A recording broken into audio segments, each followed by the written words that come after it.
Topic आप start करन लगे हैं दैट इज ऑप्टिकल एक्टिविटी। ਆਪਾਂ ਜਿਓਮੈਟ੍ਰੀਕਲ ਆਈਸੋਮਰਿਜ਼ਮ ਤੱਕ ਸਾਰਾ ਕੰਮ ਕਰ ਲਿਆ ਸੀ। ਹੁਣ ਆਪਾਂ ਆਪਟੀਕਲ ਆਈਸੋਮਰਿਜ਼ਮ ਚੈੱਕ ਕਰਨੀ ਹੈ। ਤਾਂ ਆਪਟੀਕਲ ਆਈਸੋਮਰਿਜ਼ਮ ਦੇ ਲਈ ਸਭ ਤੋਂ ਪਹਿਲਾਂ ਆਪਾਂ ਨੂੰ ਜ਼ਰੂਰੀ ਹੈ ਆਪਟੀਕਲ ਐਕਟੀਵਿਟੀ ਨੂੰ ਸਮਝਣਾ। ਤਾਂ ਦੇਖੋ ਆਪਟੀਕਲ ਐਕਟੀਵਿਟੀ ਹੈ ਕੀ ਚੀਜ਼।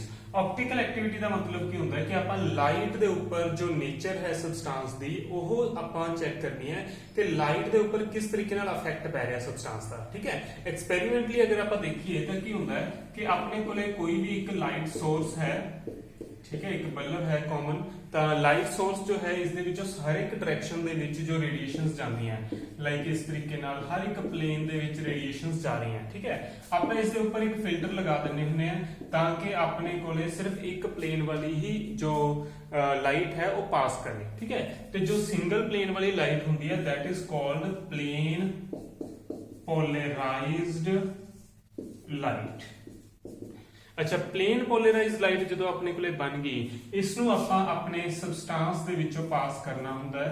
सबस्टांस जो है वो मान लो कि इस सैंपल सैल दे विच आपां ने रखिया होया है। ठीक है, कोई भी सबस्टांस जिस दी आपां ने चेक करनी है कि उसका लाइट दे उपर इफेक्ट पै रहा या नहीं पै रहा तो उसनू आपां इस सैंपल दे विच रख दांगे। ठीक है, अच्छा, जदों हुण ये लाइट जो है इस सैंपल दे विचों पास होएगी तो अपने कोले की पॉसिबिलिटीज है। पॉसिबिलिटी ये है कि कुछ भी इफेक्ट ना पिया होवे ते जो लाइट है वो एज इट इज ही आ गई होवे बाहर। ठीक है, या फिर हो सकता है कि जो ही प्लेन है लाइट दा ये रोटेट हो गया हो। ठीक है, अगर ये रोटेट हो गया तो या तो ये राइट साइड पे रोटेट होएगा तो या फिर ये रोटेट होएगा लेफ्ट साइड पे। ठीक है, तो यही तीन केस अपने कोले पॉसिबल है। ये प्लेन पोलराइज्ड लाइट है, ये एज इट इज इस सैंपल दे विचों पास कर रहे हैं, या तो ये एज इट इज ही रहेगा, इस कोई चेंज नहीं आएगी। ठीक है, या फिर की होएगा कि जदों ये सैंपल चो पास होएगा पास हुंदा हुंदा ये राइट साइड पे रोटेट हो जाएगा, थोड़ा जा रोटेशन होगी। ठीक है, या फिर ये एज इट इज जांदा जांदा लेफ्ट साइड पे रोटेट हो जाएगा। ठीक है, या तो कुछ नहीं होएगा, या राइट साइड पे रोटेट हो जाएगा या लेफ्ट साइड पे रोटेट हो जाएगा। यही तीन केस पॉसिबल है। तो मान लो जो सबस्टांस है उसने लाइट के ऊपर कोई इफेक्ट शो नहीं किया, एज इट इज जो है प्लेन अपने को लाइट का प्रेजेंट है, तो आप कहांगे कि जिहड़ा अपना सबस्टांस है that is optically inactive. Inactive मतलब उसने लाइट के ऊपर कोई इफेक्ट शो नहीं किया। बट अगर प्लेन पोलराइज्ड लाइट का जो पाथ है और रोटेट हो गया, चाहे राइट साइड पे होया चाहे लेफ्ट साइड पे होया, तो फिर आप कहांगे the substance is optically active. ठीक है, मतलब सबस्टांस जो है वो पाथ ऑफ द लाइट के ऊपर इफेक्ट शो कर रहे हैं, या तो उसको राइट साइड पे रोटेट कर रहे हैं या लेफ्ट साइड पे रोटेट कर रहे हैं। ठीक है, तो ऑप्टिकली एक्टिव जो है अपने को दो तरीके नाल इफेक्ट शो करेगा, या तो राइट साइड पे रोटेशन करेगा या फिर लेफ्ट साइड पे रोटेशन करेगा। ठीक है, अगर राइट साइड पे रोटेशन हुंदी है तो उस सबस्टांस नूं आपां कहने हैं dextrorotatory substance. Dextrorotatory substance. ठीक है, डेक्स्ट्रो मतलब राइट, रोटेटरी मतलब रोटेशन, तो rotation on the right side that is dextrorotatory. ते अगर लेफ्ट साइड पे रोटेट कर रहे हैं तो उसमें आप कहने हैं laevo rotatory substance. Laevo rotatory, laevo मतलब लेफ्ट, रोटेटरी मतलब रोटेशन, है ना। तो अगर लेफ्ट साइड पे रोटेशन हो रही है तो सबस्टांस को आप कहांगे लीवो रोटेटरी, अगर राइट साइड पे रोटेशन हो रही है तो आप सबस्टांस को कहांगे डेक्स्ट्रो रोटेटरी। ठीक है, इसको आप डी नाल शॉर्ट फॉर्म च मतलब सिंबलाइज करते हैं तो इसका सिंबल है एल।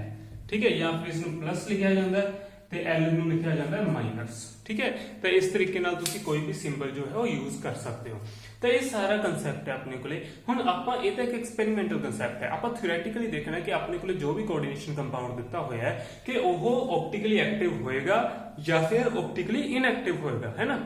डेक्स्ट्रो होएगा कि लीवो होएगा तो चलो एक्सपेरिमेंटल है, आपां नूं नहीं पता लगेगा, बट आपां कंपाउंड दी स्ट्रक्चर देख के आइडिया जरूर लगा सकते हैं कि जो अपना कोऑर्डिनेशन कंपाउंड है weather it will be optically active और ऑप्टिकली इनएक्टिव। तो वो किस तरीके नाल करना है वो आपां चेक करते हैं। अच्छा, कोई भी कोऑर्डिनेशन कंपाउंड जो है उसकी तुहानू स्ट्रक्चर बनानी आनी चाहिए है, फिर ही आप चेक कर सकते हैं। आप सिस ट्रांस किया है, फेशियल मेरिडोनियल किया है, सब दे स्ट्रक्चर्स बनाई है ना। तो उस तरीके नाल तुहानू इन्हां दी स्ट्रक्चर्स बनानियां आनियां चाहिए हैं। अच्छा, कोई भी सबस्टांस जो है ऑप्टिकली एक्टिव कदों होएगा, पहला तो तुहानू इहदियां कंडीशंस दस देना है। तो फर्स्ट कंडीशन जो है वही सबस्टांस ऑप्टिकली एक्टिव हो सकता है जिसदे कोले प्लेन ऑफ सिमेट्री नहीं है। ठीक है, compound must not have plane of symmetry. Plane of symmetry नहीं होनी चाहिए, फिर ये ऑप्टिकली एक्टिव हो सकता है। दूसरी कंडीशन जो है कि compound must have non super imposable mirror images. Non super imposable mirror images होनी चाहिए, मतलब उस कंपाउंड की जो मिरर इमेज है वो उस कंपाउंड के ऊपर नहीं रखी जानी चाहिए, ठीक है, नहीं रखी जानी चाहिए। तो इस तरीके नाल अपने कोले दो कंडीशंस है, अगर ये दोनों कंडीशन सैटिस्फाई होणगियां फिर ही अपना जो कंपाउंड है वो ऑप्टिकली एक्टिव होएगा, अदरवाइज अपना कंपाउंड ऑप्टिकली एक्टिव नहीं होएगा। ठीक है, आप दोनों को डिटेल से डिस्कस करते हैं। सब तो पहले एक सिंपल सा मैं कंपाउंड लेके चलते हैं। सपोज करो CrCl2 NH3 ये मेरे को एक कंपाउंड है CrCl2 NH3 4 टाइम्स। ठीक है, जो भी इसके ऊपर चार्ज वगैरह है मैं वो नहीं काउंट कर रहा, क्योंकि अपन चार्जेस या ऑक्सीडेशन स्टेट नाल इसके उत्ते कोई मतलब नहीं है। ठीक है, मैं सिर्फ स्ट्रक्चर देख रहे हैं। मैं CrCl2 NH3 4 दी ट्रांसफॉर्म जो है वो बनाई है। सिस ट्रांस नाल भी बहुत फर्क पैंदा कंपाउंड दी एक्टिविटी दे। तो पहला मैं ट्रांसफॉर्म बनाई है, दोनों क्लोरीन ऑपोजिट है, ट्रांसफॉर्म है। ठीक है, सिस ट्रांस तो चेक करना आंदा है। तो हुण आपां पहला की करांगे, आपां सब तो पहला ही चेक करांगे कि इस कंपाउंड च प्लेन ऑफ सिमेट्री है या नहीं है। ठीक है, तो प्लेन ऑफ सिमेट्री आपां किवें चेक कर सकते हैं? तुसीं इस कंपाउंड दे विच एक मिरर पास करो। ठीक है, मैं इत्थों एक मिरर पास कर देना। आ मिरर जो है मैं पास करता, जदों मैं मिरर पास करूंगा तो फिर की होएगा?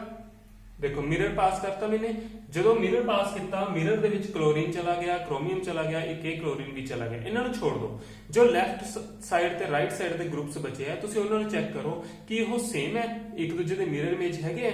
अमोनिया अमोनिया अमोनिया अमोनिया है ना, आ दोनों अमोनिया, इधर आ दोनों अमोनिया, ये एक दूजे दे मिरर इमेजेस है। इसका मतलब कि इस कंपाउंड दे विचों प्लेन पास हो रहा है, प्लेन ऑफ सिमेट्री इस कंपाउंड च है।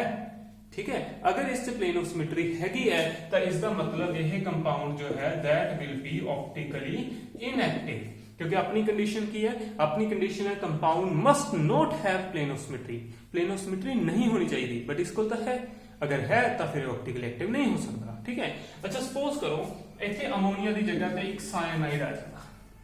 ठीक है, अगर इतने एक साइनाइड आ गया, हुण मैं इतने पास करा मिरर, तो हुण जो मैं मिरर पास करांगा तो हुण तुसीं देखो अमोनिया के सामने तो अमोनिया है, बट इधरला जो साइनाइड है इस साइनाइड के सामने अमोनिया आ रहा है। इसका मतलब कि हुण जो ये दोनों कंपाउंड्स है, मतलब ये जो दोनों ग्रुप्स है, ये दोनों मिरर इमेज नहीं बना रहे। इसका मतलब कि इस कंपाउंड दे विच प्लेन ऑफ सिमेट्री नहीं है। तो अगर इत्थे साइनाइड लग्या हुंदा तो प्लेन ऑफ सिमेट्री नहीं होनी सी, तो इसका मतलब ऑप्टिकली एक्टिव हो जाता है ना। अच्छा, जे इत्थे भी साइनाइड लग्या हुंदा फिर की हुंदा, अगेन प्लेन ऑफ सिमेट्री आ जाती, अमोनिया सामने अमोनिया आ गया, साइनाइड सामने साइनाइड आ गया, तो इसका मतलब फिर की हो गया, ये फिर प्लेन ऑफ सिमेट्री आ गई, प्लेन ऑफ सिमेट्री आ गई तो ऑप्टिकली इनएक्टिव हो गया। ठीक है, तो अपनी कंडीशन यही है भाई भी प्लेन ऑफ सिमेट्री नहीं होनी चाहिए, बट फॉर अ टाइम जो कंपाउंड आप लेके चलते हैं CrCl2 फॉर अमोनिया, इस दे विच प्लेन ऑफ सिमेट्री है, it means it can not be optically active, यह ऑप्टिकली इनएक्टिव होएगा। ठीक है, अच्छा दूसरा तरीका जो सेकंड कंडीशन है वो आप किवें चेक करनी है। फर्स्ट कंडीशन के अकॉर्डिंग अपन पता लग गई है। ठीक है, सेकंड ते जाने की जरूरत नहीं है, बट तुसी सीखना है तो इसलिए मैं तुहानू दस रहा हां। तो हुण non superimposable mirror images आप किवें चेक कर लेंगे हैं, ओदे लिए आप इसकी पूरी मिरर इमेज बना लेंगे हैं। फुल मिरर इमेज अपन किवें बनेगी? देखो क्रोमियम के ऊपर क्लोरीन है, नीचे भी क्लोरीन है। ठीक है, आज जो दो अमोनिया है ये अपन मिरर के नेड़े है तो इमेज भी है नेड़े ही आएंगे। ठीक है, मिरर इमेज सही तरीके नाल बनानी है। ठीक है, अपन पता ना मिरर दे जो नजदीक होंदी है चीज वो मिरर च नजदीक आती है, तो जो दूर होंदी है वो मिरर इमेज भी उसदी दूर ही बनती है ना। तो जो ग्रुप्स नेड़े है पहला उन्हां दे मुरे आएंगे, तो जो ग्रुप्स मगर है वो मिरर च भी दूर ही जाएंगे, NH3 इत्थे आएंगे। हुण तुसीं की करना है, हुण तुसीं इस कंपाउंड नूं एज इट इज चक के इहदे ऊपर रख के देखो, अगर वो रखे गए तो इसका मतलब दैट इज सुपर इंपोजेबल। ठीक है, अगर नहीं रखे गए तो नॉन सुपर इंपोजेबल, नॉन मतलब नहीं। ठीक है, तो हुण मैं चक के रखना है, इसनूं एज इट इज चकना है, चक के इमेजिन करो इहदे ऊपर रख के देखो, तो जदों तुसीं रख के देखोगे तो क्लोरीन के ऊपर क्लोरीन आ जाएगा, आ क्लोरीन के ऊपर क्लोरीन आ जाएगा, क्रोमियम के ऊपर क्रोमियम आ जाएगा, चारे अमोनिया के ऊपर चारे अमोनिया आ जाएंगे। ठीक है, इसका मतलब की हो गया कि यह कंपाउंड नूं जदों मैं पिक करके दे ऊपर रखूंगा तो रखा जा सकता है, तो इसका मतलब दिस इज सुपर इंपोजेबल, ये सुपर इंपोजेबल है। रखे जा सकते हैं, रखे जा सकते हैं means they are superimposable mirror images. अगर सुपर इंपोजेबल है तो it means compound is optically inactive, क्योंकि ਆਪਾਂ ਨੂੰ ਕੀ ਚਾਹੀਦਾ ਨॉन ਸੁਪਰ ਇੰਪੋਜ਼ੇਬਲ। ਨਾ ਤਾਂ ਆਪਾਂ ਨੂੰ ਪਲੇਨ ਆਫ ਸਿਮੈਟਰੀ ਚਾਹੀਦੀ ਹੈ, ਨਾ ਹੀ ਆਪਾਂ ਨੂੰ ਇਹ ਚਾਹੀਦਾ ਵੀ ਉਹ ਰੱਖੇ ਜਾਣ। ਅਗਰ ਇੱਕ ਵੀ ਕੰਡੀਸ਼ਨ ਸੈਟੀਸਫਾਈ ਨਹੀਂ ਹੁੰਦੀ ਤਾਂ ਕੰਪਾਊਂਡ ਆਪਟੀਕਲੀ ਇਨਐਕਟਿਵ ਮੰਨਿਆ ਜਾਏਗਾ। ਠੀਕ ਹੈ, ਚਲੋ ਹੁਣ ਇੱਕ ਹੋਰ ਐਗਜ਼ਾਮਪਲ ਆਪਾਂ ਲੈ ਕੇ ਚੱਲਦੇ ਹਾਂ। अच्छा इसे दा ਆਪਾਂ सिस फॉर्म लेके चलते हैं। क्रोमियम मान लो मैं दोनों क्लोरीन इत्थे लगा रहा इक्वेटोरियल प्लेन के ऊपर, ते बाकी जो पोजीशंस है उत्थे अमोनिया मैंने लगा लिया, इत्थे भी अमोनिया आएगा। ठीक है, हुण मैं पहले इहदे च प्लेन ऑफ सिमेट्री चेक कर रहा। प्लेन ऑफ सिमेट्री किवें चेक करोगे, इत्थों एक प्लेन पास करो। ठीक है, प्लेन पास करता आ तां प्लेन च चले गए, तां हुण जो लैफ्ट राइट साइड ते बचणगे देखो मिरर इमेज है कि नहीं, chlorine ammonia, chlorine ammonia, mirror image नहीं बन रही। इसका मतलब इस कंपाउंड कोले प्लेन ऑफ सिमेट्री नहीं है, इस दे कोले प्लेन ऑफ सिमेट्री नहीं है। अगर प्लेन ऑफ सिमेट्री नहीं है it means it will be optically active. ठीक है, ऑप्टिकली एक्टिव होएगा क्योंकि प्लेन ऑफ सिमेट्री है ही नहीं। ठीक है, दूसरी कंडीशन भी अपन जरूरी है चेक करना, तो वो भी आप लगा के देखते हैं। अच्छा हुण देखो सैकेंड कंडीशन के अकॉर्डिंग आप मिरर इमेज बनाइए। ये देखो मिरर, क्रोमियम अमोनिया ऊपर नीचे है। अच्छा इत्थे ग्रुप्स केड़े आएंगे, हुण मुरे क्लोरीन है तो इमेज च भी पहला क्लोरीन आएंगे, मगर की आएंगे अपने कोले अमोनिया। हुण इहनूं चक के दे ऊपर रख के देखो, एज इट इज चकना है। वैसे तो 180 ते रोटेशन करके भी रखना होंदा, बट इन्ना ज्यादा तुहानूं हले जरूरत नहीं है, अपनी +2 क्लास है तो इन्ना की बहुत है कि तुसीं इसनूं बिना रोटेशन दे ही चक के चेक कर लो। ठीक है, तो इसनूं पिक करो, चक के इहदे ऊपर रखो। तो जो आप इसके ऊपर रखांगे तो तुसीं देखोगे आ जो क्लोरीन है दोने ये इस पोजीशन के उत्ते आएंगे जिथे अमोनिया है। इसका मतलब अमोनिया के ऊपर क्लोरीन आ गया। इसका मतलब इस जो मिरर इमेज है इसनूं आपां इस कंपाउंड के ऊपर नहीं रख सकते। It means they are non superimposable. तो जो नॉन सुपर इंपोजेबल होंगे है they will be optically active. तो इसका मतलब इस कंपाउंड की जो सिस फॉर्म है वह ऑप्टिकली एक्टिव है, तो जो ट्रांस फॉर्म है वह ऑप्टिकली इनएक्टिव है। ठीक है, क्लियर है ये सारी चीज। तो इसका मतलब जो ये कंपाउंड है इसके टोटल कितने आइसोमर्स बन सकते हैं। देखो एक तो अपन सिस ते ट्रांस का बनाई ले। ठीक है, एक सिस बन गया, एक ट्रांस बन गया। हाँ, ट्रांस का अगे ऑप्टिकली कुछ नहीं बनया, तो सिस का जो ऑप्टिकली एक आइसोमर जरूर बनया है ना। तो हुण इसका मतलब टोटल कितने आइसोमर्स बन गए। जो सिस वाला कंपाउंड है उसके 2 आइसोमर्स हो गए ऑप्टिकली, एक डी हो गया, एक एल हो गया, तो एक अपने को ट्रांस वाला। तो टोटल 3 आइसोमर्स जो है अपने को इस कंपाउंड के बनते हैं। ठीक है, इस तरीके कई बार क्वेश्चन आ जाता है, right the total number of isomers formed in this compound. ठीक है, ट्रांस वाला हो गया एक, तो जो सिस वाला से 2 बन गए ਉਹਦੇ, तो 2 सिस ਤੇ 1 ट्रांस, तो 3 तरह के जो है आइसोमर्स अपने को इस बनते पे है। ठीक है, चलो इस तरीके आप चेक करना है। एक होर एग्जाम्पल आप लेके चलते हैं, आप लेके चलते हैं एग्जाम्पल ये ले लो CO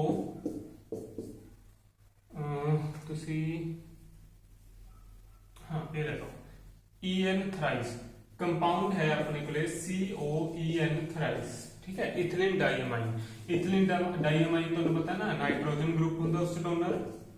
ठीक है, NH2 इस तो बाद CH2 CH2 NH2 ये अपने को इथिलीन डाइअमाइन है। बाइडेंटेड लिगेंड है, 2 डोनर एटम्स होंगे।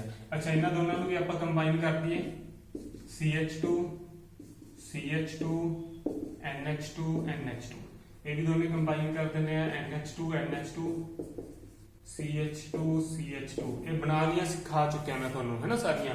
अच्छा हुण ये मेरे को एक कंपाउंड है, इसका आपने चेक करना है कि ये ऑप्टिकली एक्टिव होएगा या नहीं होएगा। तो सिंपल जी काम है, आप इस की करना है प्लेन पास करके देखना है। जो प्लेन पास करके देखोगे तो की नजर आ रहा है, आ जो एटम मिरर चले गए उन्होंने छोड़ दो। तो इधर देखो इतने CH2 CH2 है, पर इधरली साइड कोई CH2 नहीं है। ठीक है, मैं लिखा हुआ खत्म करा। तो हम ध्यान नाल देखो कि CH2 CH2 ग्रुप्स जो है वो इधर तक नहीं ना है, तो इसका मतलब इस प्लेन ऑफ सिमेट्री नहीं है। ठीक है, तो सिर्फ ये नहीं है कि तुसी नाइट्रोजन देख लो भी इधर भी NH2 इधर भी NH2 है, जो आ ग्रुप्स लगे हुए भी चेक करने होंगे अपनी। तो इधर CH2 है, इधर CH2 नहीं है, तो इसका मतलब इस कंपाउंड में प्लेन ऑफ सिमेट्री नहीं है। अगर प्लेन ऑफ सिमेट्री नहीं है तो इट मींस ऑप्टिकली एक्टिव हो सकता है ना। अच्छा दूसरा अपन non superimposable mirror image भी चेक कर लिए। ਹੁਣ ਇਸ ਦੀ ਮਿਰਰ ਇਮੇਜ ਕਿਵੇਂ ਬਣੇਗੀ ਉਹ ਦੇਖੋ, ਨਾਈਟ੍ਰੋਜਨ, ਅੱਛਾ ਜੋ ਕੰਬਾਈਨ ਕਰਨਾ ਉਹ ਧਿਆਨ ਨਾਲ ਕਰਨਾ ਠੀਕ ਹੈ, NH2 ਨੂੰ ਲਓ ਜੀ। ਅੱਛਾ ਹੁਣ ਦੇਖੋ ਆ ਦੋਨੋਂ ਨਾਈਟ੍ਰੋਜਨ ਜੁੜੇ ਸੀ, ਇਹਨਾਂ ਦੀ ਮਿਰਰ ਇਮੇਜ ਇੱਥੇ ਬਣੇਗੀ ਹੈ ਨਾ ਇਹਨਾਂ ਦੋਨਾਂ ਨਾਲ। ਤਾਂ ਮਿਰਰ ਇਮੇਜ ਧਿਆਨ ਨਾਲ ਬਣਾਇਓ, ਹੋਰ ਕੁਝ ਇੰਪੋਰਟੈਂਟ ਨਹੀਂ ਹੈ ਇਸ ਦੇ ਵਿੱਚ, ਕੁਝ ਡਿਫਿਕਲਟ ਨਹੀਂ ਹੈ ਠੀਕ ਹੈ, ਇੰਪੋਰਟੈਂਟ ਤਾਂ ਹੈ ਮਤਲਬ ਡਿਫਿਕਲਟ ਕੁਝ ਨਹੀਂ ਹੈ। ਅੱਛਾ ਆ ਦੋਵੇਂ ਜੋ ਹੈ ਇਹਨਾਂ ਦੀ ਮਿਰਰ ਇਮੇਜ ਬਣੇਗੀ, ਆ ਜੋ ਰਹਿ ਗਿਆ ਮਗਰਲੀ ਸਾਈਡ ਇਹ ਦੋਨੇ ਨਾਈਟ੍ਰੋਜਨ ਇੱਧਰ ਮਿਰਰ ਇਮੇਜ ਬਣ ਜਾਏਗੀ, ਇਹ ਚੀਜ਼ ਬਣ ਗਈ। ਹੁਣ ਆਪਾਂ ਇਸ ਨੂੰ ਕੀ ਕਰਨਾ ਹੈ, ਇਸ ਨੂੰ ਪਿਕ ਕਰੋ ਤੇ ਚੱਕ ਕੇ ਦੇ ਉੱਪਰ ਰੱਖ ਕੇ ਦੇਖੋ। ਤਾਂ ਹੁਣ ਜਦੋਂ ਚੱਕ ਕੇ ਦੇਖੋਗੇ ਕੋਬਾਲਟ ਦੇ ਉੱਪਰ ਕੋਬਾਲਟ ਆ ਜਾਏਗਾ, NH2 ਦੇ ਉੱਪਰ NH2 ਆ ਜਾਏਗਾ, ਇੱਥੇ ਵੀ NH2 ਹੈ। ਆ ਸਾਰੇ NH2 ਜੋ ਹੈ ਇਹ ਸਾਰੇ NH2 ਇੱਕ ਦੂਸਰੇ ਦੇ ਉੱਪਰ ਆ ਜਾਣਗੇ ਠੀਕ ਹੈ, NH2 ਤਾਂ ਆ ਜਾਣਗੇ, ਚੱਕ ਕੇ ਰੱਖੋਗੇ ਇੱਥੇ NH2 ਆ ਜਾਣਗੇ, ਬਟ ਆਪਾਂ ਸਿਰਫ NH2 ਨਹੀਂ ਦੇਖਣੇ, ਆਪਾਂ ਸਾਰੇ ਗਰੁੱਪਸ ਦੇਖਣੇ ਹੁੰਦੇ ਆ। ਤਾਂ ਹੁਣ ਜਿਵੇਂ ਤੁਸੀਂ ਦੇਖੋ ਆ CH2 ਜਦੋਂ ਇਹਨੂੰ ਐਜ਼ ਇਟ ਇਜ਼ ਚੱਕ ਕੇ ਇੱਥੇ ਲੈ ਕੇ ਆਓਗੇ ਤਾਂ CH2 ਤੁਹਾਡਾ ਇੱਥੇ ਆਣਾ ਚਾਹੀਦਾ ਹੈ ਨਾ, ਪਰ ਇਹ CH2 ਤਾਂ ਇੱਥੇ ਆ ਜਾਏਗਾ, ਪਰ ਕੀ ਇੱਥੇ ਆਲਰੇਡੀ CH2 ਹੈਗਾ ਸੀ, ਨਹੀਂ ਸੀ ਨਾ। ਇਸ ਦਾ ਮਤਲਬ ਇਹਨੂੰ ਤੁਸੀਂ ਪਿਕ ਕਰਕੇ ਇਹਦੇ ਉੱਪਰ ਨਹੀਂ ਰੱਖ ਸਕਦੇ। ਅਗਰ ਨਹੀਂ ਰੱਖ ਸਕਦੇ it means the compound is non superimposable mirror images बन रही हैं। अगर non superimposable mirror images बनन it means the compound is optically active ठीक है। ये काम ਆਪਾਂ ਨੇ ਕਰਨਾ ਹੈ। इस तरीके ਨਾਲ ਤੁਹਾਨੂੰ ਮੈਂ ਕੁਝ ਐਗਜ਼ਾਮਪਲਸ ਦਿੰਨਾ ਹੈ, ਉਹਨਾਂ ਨੂੰ ਤੁਸੀਂ ਚੈੱਕ ਕਰਕੇ ਮੈਨੂੰ ਸੈਂਡ ਕਰਿਓ ਕਿ ਵੀ ਉਹ ਆਪਟੀਕਲੀ ਐਕਟਿਵ ਹੈ ਜਾਂ ਫਿਰ ਨਹੀਂ ਹੈ ਠੀਕ ਹੈ। COCl2En ਟਵਾਈਸ ਇਹਦੀਆਂ ਦੋਨੇ ਬਣਾਣੀਆਂ ਸਿਸ ਵੀ ਤੇ ਟਰਾਂਸ ਵੀ ਠੀਕ ਹੈ। ਇੱਕ ਤੁਸੀਂ ਚੈੱਕ ਕਰ ਲਓ Cr ऑक्सलेट थ्राइस, ਚਾਰਜ ਵਗੈਰਾ ਤੋਂ ਕੁਝ ਨਹੀਂ ਲੈਣਾ ਦੇਣਾ ਠੀਕ ਹੈ। ਤਾਂ ਇਹ ਦੋ ਕੰਪਾਊਂਡਸ ਜੋ ਹੈ ਇਹਨਾਂ ਦੇ ਤੁਸੀਂ ਜਿੰਨੇ ਵੀ ਆਈਸੋਮਰਸ ਬਣਦੇ ਆ ਬਣਾ ਕੇ ਚੈੱਕ ਕਰਕੇ ਮੈਨੂੰ ਦੱਸੋ ਵੀ ਆਪਟੀਕਲੀ ਐਕਟਿਵ ਕਿਹੜਾ ਤੇ ਕਿਹੜਾ ਆਪਟੀਕਲੀ ਐਕਟਿਵ ਨਹੀਂ ਹੈ।